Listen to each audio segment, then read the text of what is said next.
Liz, I can't put into words how excited I am to be with you today because you're really an inspiration to me and how you manage to bring your work into the expeditions.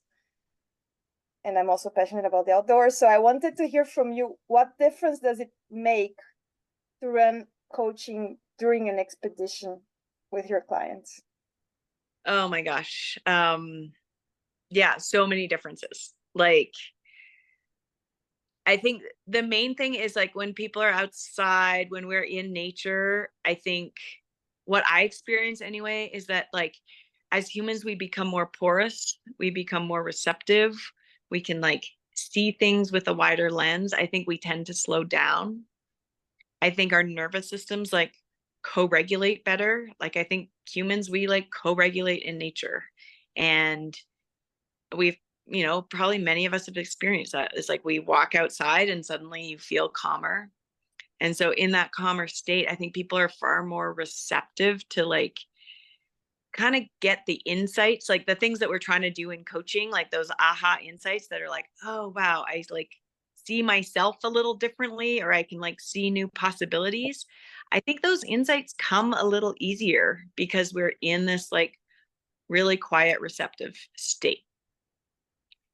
And then I think the other thing that happens, especially on the expeditions when there's like lots of us together, like, maybe a group of 6 or 10 people, is that we're doing this like really deep work in community. And so people are seeing each other Mm-hmm. work, change, and are witnessing each other. And like that affirmation from peers, in some ways, I think is like far more powerful than coaching, like than a coach providing the container that like allows you to see the insight or see the things about yourself that you maybe wouldn't have been able to see before. I think when that's being reinforced by peers, or peers are making the observation like, hey, I just saw you do this new way move, and then the person's like, oh wow, like a peer is seeing this, like not my coach, it Yes. like kind of like sets things into place on such a deep level. And also, when you're saying this, what I'm feeling is when we are coaching, we also grow from seeing and learning and hearing people. And I guess everybody in the group gets to benefit a little bit as if they were also coaching, because they're also connecting with the struggles, with the development, and it just empowers them in a different way, right? Absolutely. Yeah, no, I think the group setting is like when you put people together in a group, everything changes exponentially. And like for me, I know it's the expeditions are an incredibly growth, like a really rich place of growth for me. Like I feel totally changed. And yeah, we're like hearing each other and like, oh yeah, I can relate to that thing. Or the opposite is happening where it's like, and I think you and I experience this a lot. It's like where you and I have really different strengths. And I watch you in the world and I'm like, holy shit, like Carolina just like does this thing so easily. It's not like rocket science. Like she can do it. I can do it too. And so for people who are working on, centering their own needs, and they're Mm-hmm. on an expert, somebody who like really clearly asks for what they need, they're like, oh, cool. I just saw an example of that. It was really simple. Dang, I could do that too. Um, so Yes, yeah, well, definitely. Like you're inspired also and learning from each other in a whole deeper way than you could like just in normal life, right? Because you're going through that experience together. I can imagine how yeah, wonderful that might be. yeah. What do you think the difference is when you are coaching somebody on a hike versus here on Zoom like we are right now? I agree with you that people open up in different ways. And I've also heard from a client that she filters less, you know?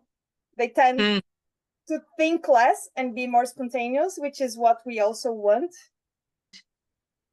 yeah, like even for people to notice like how much their attention goes forward, like, oh, I just want to get to camp. I just want to get to camp versus like, can I pay attention to like this step right now, this like this Mhm. mushroom or this amazing view of a waterfall or like, yeah, that that ability to like come back into the present, I think expeditioning gives you such a cool opportunity to practice. Cool. And I had a last question because we're almost out of time, but can you quickly talk about the next one? Yeah, so we have one expedition going into Yellowstone in September. So that's hiking, backpacking, 7 days, like going into backcountry hot springs, incredible waterfalls. Yeah, the Yellowstone landscape ecosystem is just phenomenal. And then the second expedition this fall is on Labyrinth Canyon on the Green River. So it's in canoes. It's a little bit less physically strenuous, I would say. But it's incredible scenery, like paddling through gorgeous red canyons, like what you picture in, I don't know if you from Brazil and Europe can picture the Utah Canyonlands, but it's like gorgeous red magical scenery and a bit more kind of relaxed floating downstream. But there's on that trip, there's an opportunity for a solo. So people get to spend 24 hours choice based, but people can spend 24 hours kind of on their own in a spot and just like spending that time with themselves and with nature and Nice. let That's that amazing. I wish yeah. I was closer because I would definitely love to be part of one of them or both of One them. day mission But we'll still together. do it together for sure. We will.